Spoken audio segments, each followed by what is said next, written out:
उसने बज़ाहिर तो इस काम को बहुत आसान समझा था। शहर के बड़े बड़े बदमाशों से उसके ज़ाती ताल्लुकात थे।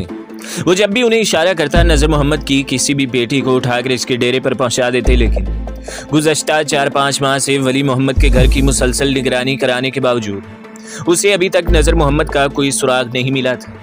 दूसरी तरफ फजल शाह की नाराज़गी में रोज़ बरोज़ इजाफा होता चला जा रहा था। इस दरमियान इसके आदमियों ने 2 मरतबा नज़र मोहम्मद के मकान तक रसाई हासिल की थी। यह अलग बात कि दोनों मरतबा उन्हें यही इल्म हुआ कि नज़र मोहम्मद ने मकान तब्दील कर लिया है। अब उमर दीन के शैतानी दिमाग ने उसके ठिकाने का पता लगाने के लिए इंतहाई इकदाम का फैसला कर लिया था, जिसके लिए उसने एक बेज़मीर पुलिस सब इंस्पेक्टर की खिदमत भी हासिल कर ली थी। शौकत नाम का ये सब इंस्पेक्टर उसका देरीना साथी था और उमर दीन की कोशिशों से ही उसे लाइन हाजिरी के तवील अजाब से नजात मिली थी और इसने हाल ही में उसे थाने में शौकत की तैनाती करवाई थी, जिसकी हदूद में वली मोहम्मद का घर आता था। उस रोज़ वली मोहम्मद अपने काम से वापस लौटा ही था जब दरवाजे पर दस्तक सुनाई दी। इसने खुद दरवाज़ा खोला तो सामने पुलिस को देखकर इसके कदमों तले से ज़मीन ही निकल गई। वली मोहम्मद, तुम्हारा नाम है? ओए, इंस्पेक्टर शौकत ने, जिसके 3 सिपाही भी मौजूद थे, बड़ी बदतमीज़ी से दरियाफ्त की। हाँ जी, मैं ही हूँ वली मोहम्मद, क्या बात है? इसने खौफजदा लहजे में दरियाफ्त की। अभी तुझे बताते हैं काम क्या है। बदमाशों और कातिलों की पुष्पनाही करते हो और पूछते हो क्या बात है। ओए तुम चीज़ क्या हो? 2 छितर तुम नहीं खा सकते। तुम्हारा दिमाग ऐसा दुरुस्त करूंगा कि जिंदगी भर याद रखोगे। इंस्पेक्टर शौकत ने इससे पुलिस वालों के अंदाज में गुंडागर्दी की। दरवाज़ा खोलो, एक सिपाही ने उसे गाली देकर कहा और बेचारे वली मोहम्मद ने दरवाज़ा इन मूजियों के लिए खोल दिया। इंस्पेक्टर शौकत और इसके साथी अंदर घुस गए। कहाँ छुपा रखा है ओए तूने हनीफे को? इंस्पेक्टर शौकत ने उसे मोटी सी गाली देकर कहा, मुझे कुछ नहीं पता जनाब, मेरा उन लोगों से क्या लेना देना। मैं तो सारी जिंदगी गांव की शक्ल नहीं देखी। मैं तो चुप कर ओए, क्या बक बक लगा दी है? जो सवाल चौधरी साहब ने किया सिर्फ इसका जवाब दो, मामा शहरदा। इस सिपाही ने वली मोहम्मद को इस तरह डांटा कि बेचारा सहम कर रह गया। लेकिन जनाब मुझे क्या इल्म के हनीफा यहाँ है, मैंने तो आज तक इसकी शक्ल नहीं देखी। वली मोहम्मद ने अपनी सफाई पेश की। अच्छा ओए बशीरे, इसे दिखा शक्ल। इंस्पेक्टर शौकत ने अपने एक साथी से कहा। अचानक ही वली मोहम्मद को यूं लगा जैसे इसका दम घुट जाएगा। एक सिपाही ने इसकी गर्दन को अपनी गिरफ्त में लेकर इस तरह झटका देकर जमीन पर फेंका था कि वो सीधा दीवार से टकराता हुआ इंस्पेक्टर के कदमों में जा गिरा, जिसने इसकी कमर में इतने जोर से ठोकर मारी कि इसे अपनी पसली टूटने का एहसास हुआ। बेख्तियार इसके मुंह से चीखें निकलने लगी। चीखते चिल्लाते वली मोहम्मद को बालों से पकड़कर उस सिपाही ने खड़ा किया और इसके मुंह पर एक जोरदार थप्पड़ जड़ दिया। वली मोहम्मद की चीखों पुकार पर इसकी बीवी और बच्चे बैठक में घुस आए। अपने खामंद और बाप की हालत देखकर उन्होंने धाड़े मार मार कर रोना शुरू कर दिया। पुलिस वालों ने उन्हें गालियां देकर कमरे से निकाल दिया और वली मोहम्मद को मारते पीटते थाने में ले आए। करीबन नीम बेहोश वली मोहम्मद को उन्होंने कूड़े के ड्रम की तरह उठाकर हवालात में फेंक दिया था।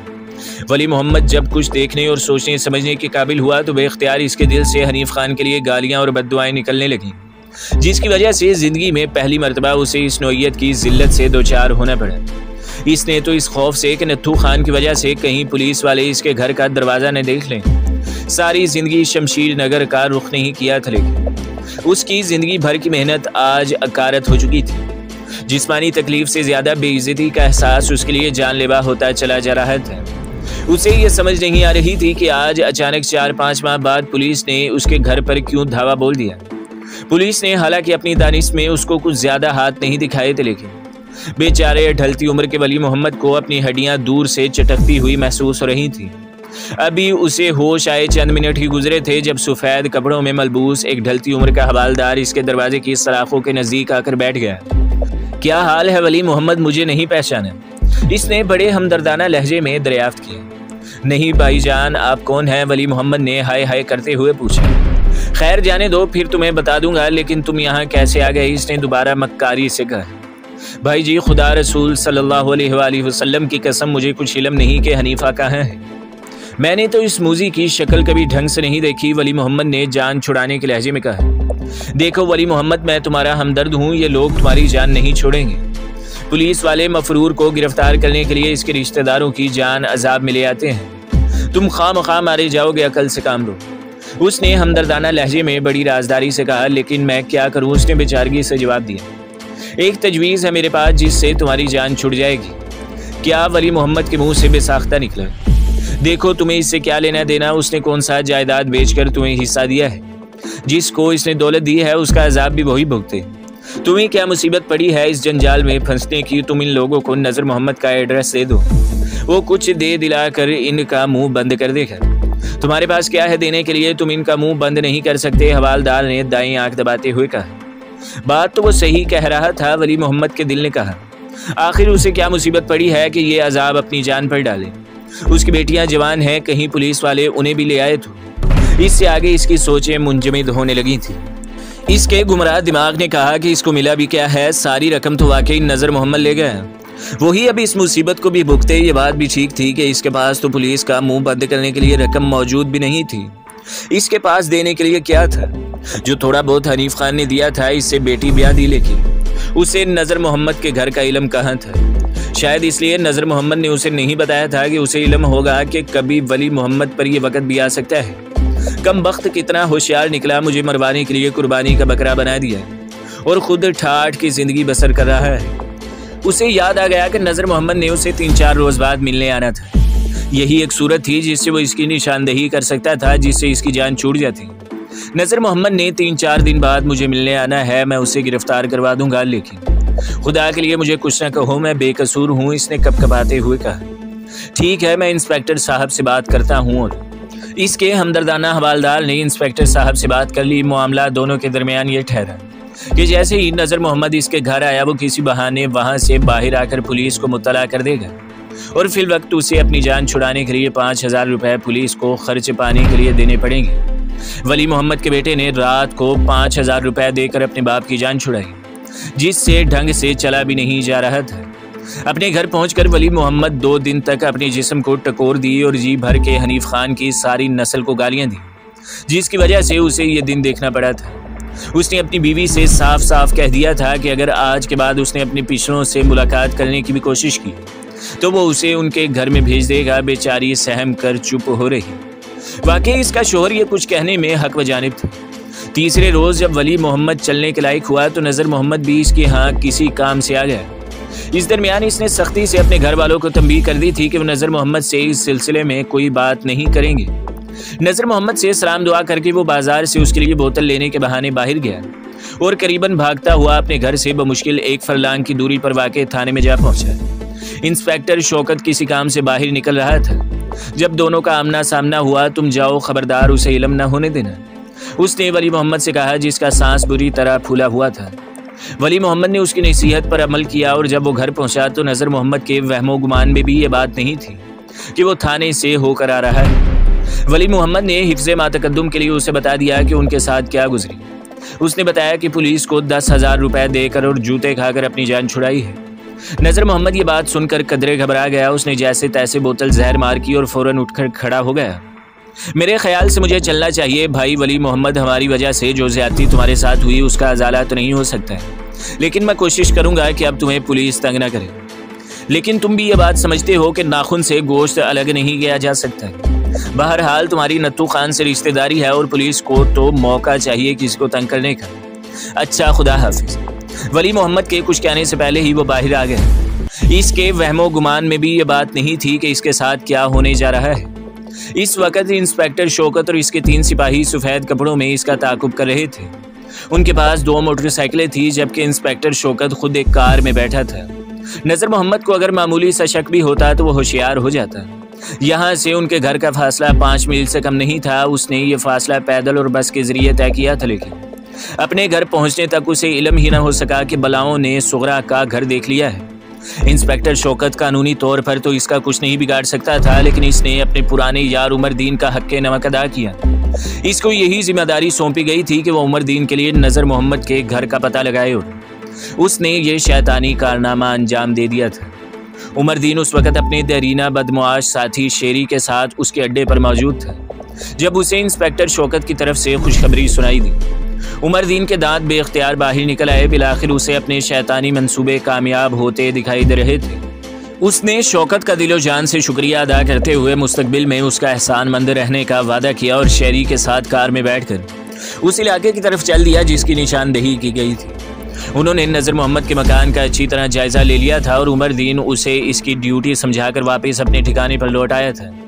जहां से उसने शेरी के हाथों नजर मोहम्मद की किसी भी बेटी को वसूल करके फजल शाह तक पहुंचाना था, जिसने इसके आगे शैतानी मंसूबे पर अमल पैरा होना था। पुलिस की परवाह न करना शाह साहब के होते हुए किसी की जरूरत नहीं कि तुम्हारी तरफ मैली आंख से भी देख ले। शेरी खान ये काम भर सूरत होना चाहिए। उमर दीन ने उसे नोटों का एक बंडल थमाते हुए कहा, यार उमर, तू हमारा पुराना संगी है। जिंदगी में आज तक तेरा कौन सा काम है जो हमने नहीं किया? ओए ये तो बिल्कुल मामूली सा काम है भाई मेरे। तू बेफिक्र हो जा और आज रात को लड़की वसूल कर लेना। ओए तू कहे तो सारे खानदान को बांध कर ले आऊं, एक लड़की की क्या बात है? शराब के नशे में धुत शेरी बदमाश ने लड़खड़ाती आवाज में कहा, नहीं शेरी, जितना काम कहा गया है इतना ही करना। तू फजल शाह के गुस्से को नहीं जानता। उमर दीन ने उसे कदरे ऊंची आवाज से कहा तो शेरी ने चौंक कर उसकी तरफ देखा, लेकिन शेरी के तेवर भांप कर वो बेशर्मों की तरह हंस दिया। नजर मोहम्मद ने घर पहुंचकर सुख का सांस लिया। अब उसे जल्द से जल्द इस शहर से निकल जाने की फिक्र दामनगीर होने लगी थी। हनीफ मोहम्मद ने उसे बताया था कि एक और शहर में उसने दूसरा मकान इनके लिए खरीद लिया है और इस मकान को फरोख्त करने के लिए नजर मोहम्मद ने एक प्रॉपर्टी डीलर से बात भी कर रखी थी। उसे अब तक 2-3 बड़ी अच्छी पेशकश भी हुई थी, लेकिन कुछ ज्यादा की उम्मीद पर इसने ये मामला लटकाए रखा। जो वली मोहम्मद ने बताया कि पुलिस इसके दरवाजे तक पहुंच गई है तो उसका भी माथा ठनका। गो कि उसने अपनी 2 बेटियां वली मोहम्मद के घर ब्याह रखी थी। इसके बावजूद वो ये बात जानता था कि जब कभी वली मोहम्मद पर कोई दबाव आया वो फौरन हथियार डाल देगा, क्योंकि वो शुरू ही से बिल्कुल अलग मिजाज का आदमी था, जिसने यही कोशिश की थी कि उसकी जिंदगी साफ सुथरी और आराम से गुजरे। इसकी दोनों ब्याहिया बेटियां वली मोहम्मद के बेटों के साथ दूसरे शहरों में रहती थी, जहां वो अपनी नौकरियों के लिए क़याम पजीर थे और ये बेटे भी वली मोहम्मद से अलग रहते थे। लेकिन बहरहाल वह इसका समधी था और रिश्ता भी इतना नाजुक। इसने भी मुनासिब जाना कि फिलवक्त इससे किनारा कशी इख्तियार कर ले और अगले 3-4 माह तक खामोशी से सूरत हाल का जायजा लेने के बाद ही कोई इकदाम उठाए। वो नहीं चाहता था कि इसकी वजह से वली मोहम्मद किसी इम्तिहान से गुजरे। शाम ढल रही थी जब वो अपने घर से अचानक ही इस इरादे से बाहर निकला कि प्रॉपर्टी डीलर के पास जाकर इस पेशकश के लिए हाँ कर दे और ज़रे बयाना पकड़ ले। अभी इसने दरवाजे से कदम ही बाहर रखा था जब अचानक इसको दोबारा अंदर आना पड़ा। दरवाजे के बाहर 3 हट्टे कट्टे बदमाशों ने दीवार सी बना रखी थी। इन तीनों में से वो सिर्फ उमर दीन के भाई नियाज को पहचानता था, बाकी 2 शायद मुकामी बदमाश थे। नजर मोहम्मद, तुम क्या समझते थे कि उमर दीन और फजल शाह को बेवकूफ़ बना दोगे? अरे हम तो तुम्हें कब्र से बाहर निकाल लाएंगे, अब देखना तुम्हारा क्या हशर होता है।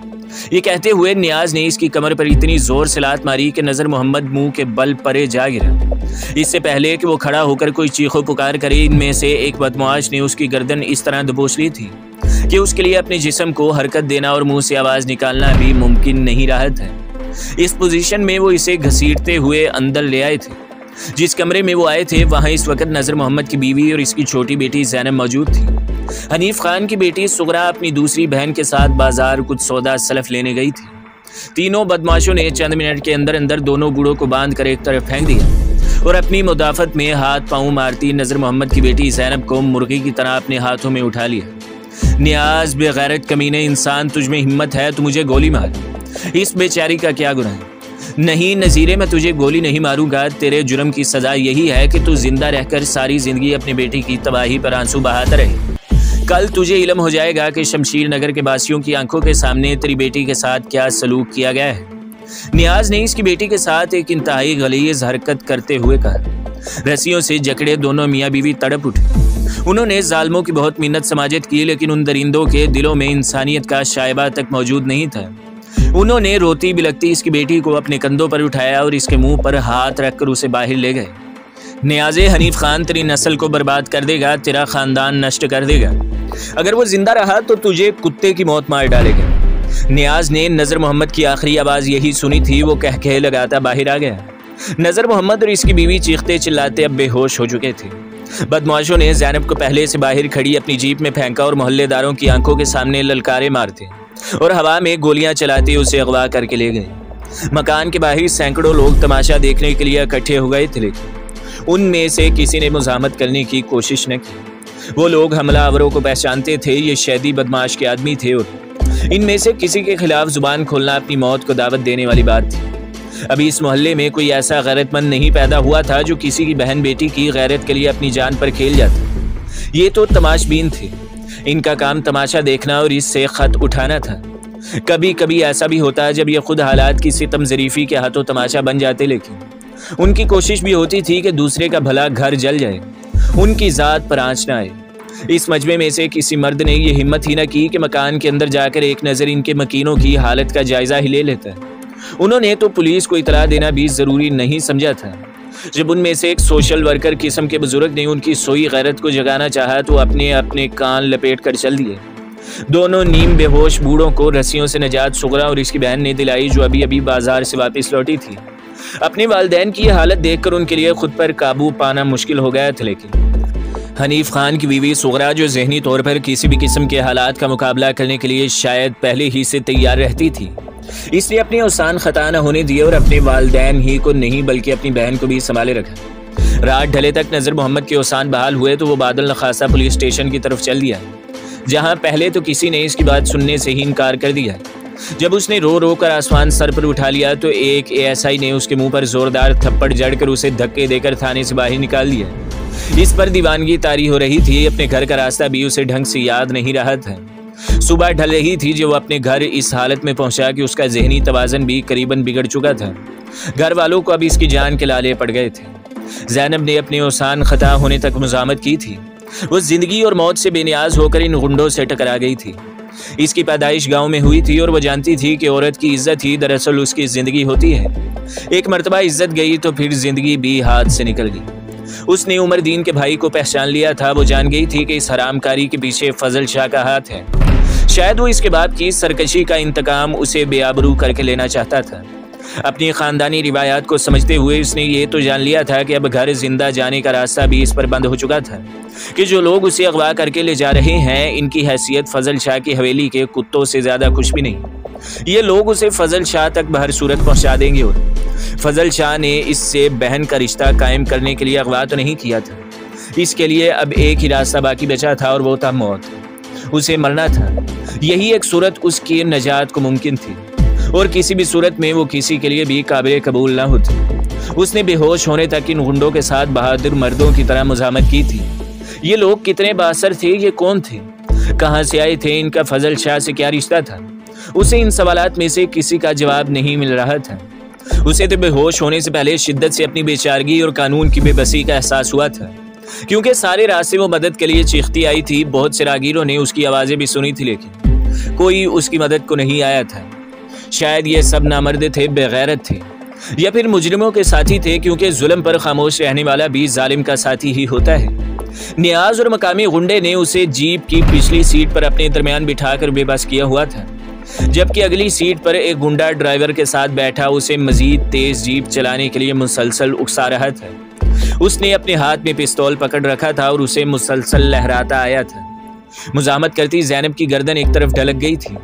दोनों गुंडों ने इस पर कदरे सुख का सांस लिया, क्योंकि उन्हें ज़ैनब को काबू करने के लिए बड़ी मेहनत करनी पड़ रही थी। वो बिफरी हुई शेरनी की तरह उन पर हमला करती थी। दोनों ने अब तक इसके मुंह पर इस कदर थप्पड़ मारकर उसे ठंडा और खौफजदा करने की कोशिश की थी, लेकिन खुदा जाने वो किस मिट्टी की बनी हुई थी। खुदा जाने इसके वजूद में कोई जिन हलूल कर गया था। वो इनके काबू में नहीं आ रही थी। दोनों ने उसका एक एक बाजू पकड़ रखा था, जबकि ज्यादा चीखने पर उसके मुंह पर हाथ भी रख देते थे। उसके बेहोश होने पर जब वो नियाज के कंधे से लग गई तो दोनों ने अपनी गिरफ्त भी ढीली कर दी। उसकी ख्वाहिश थी कि वो ठिकाने पर पहुंचने से पहले होश में ना आए। करीबन 20 मिनट के बाद वो शहर से बाहर आ गए थे। अब उन्हें नजदीकी गांव में ज़ैनब को पहले से तयशुदा प्रोग्राम के मुताबिक पहुंचाना था, जहां से आगे ये दूसरे खबीसों की जिम्मेदारी थी कि उसे आगे ले जाते। उन्हें अब रेलवे लाइन अबूर करनी थी, जिसका फाटक उनकी आमद से पहले ही बंद हो चुका था, और ये कोई अच्छा शगुन नहीं था। यहाँ से कोई मुतबादल रास्ता भी इस तरफ नहीं जाता था। नियाज ने ड्राइवर से कहा था कि गाड़ी को आगे ले जाए। वो बंदूक की नोक पर फाटक खुलवा कर जीप आगे ले जाने का प्रोग्राम बना चुके थे। जब वो फाटक के नजदीक पहुंचे तो गाड़ी भी कुछ दूर से आती दिखाई दे गई, जिस पर उन्होंने अपना इरादा बदल लिया। ज़ैनब को गाड़ी के तेज विसल की आवाज आलमे होश में वापस ले आई थी। तो दोस्तों, अगली किस्त देखने के लिए हमारे चैनल को सब्सक्राइब करें, वीडियो को लाइक करें और बेल के आइकॉन को भी दबा दें, ताकि हर जो आने वाली वीडियो है वो आपको सबसे पहले मिलती रहे।